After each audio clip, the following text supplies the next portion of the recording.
Isa muna na sigaw dyan na Duterte! Duterte! Duterte! Duterte! Duterte!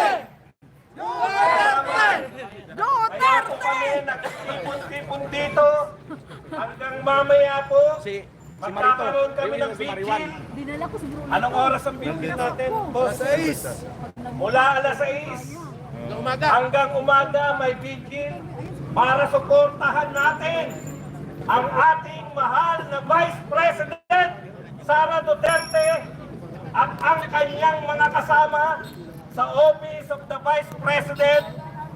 Nasa kasalukuyan.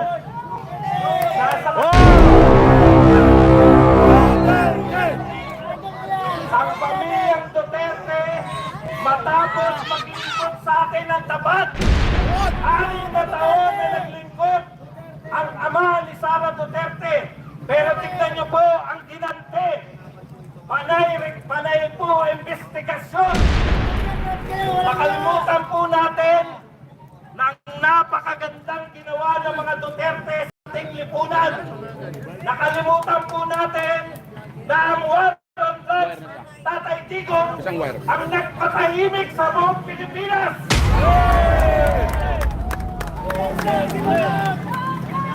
6 na taon na naglingkod ng tapat.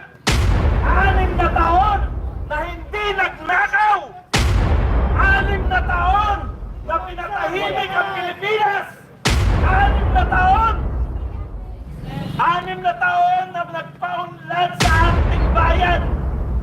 Pero ano po ang sinusukli ng sumunod na Marcos Romualdez Araneta? Ang sinukli nila ay walang iba kundi katakot-takot na investigasyon. Bakit investigasyon lang? Dahil wala namang napapatunayan kasalanan. Dahil ang mga Duterte ay tapat na naglilingkod. Ang Duterte ay hindi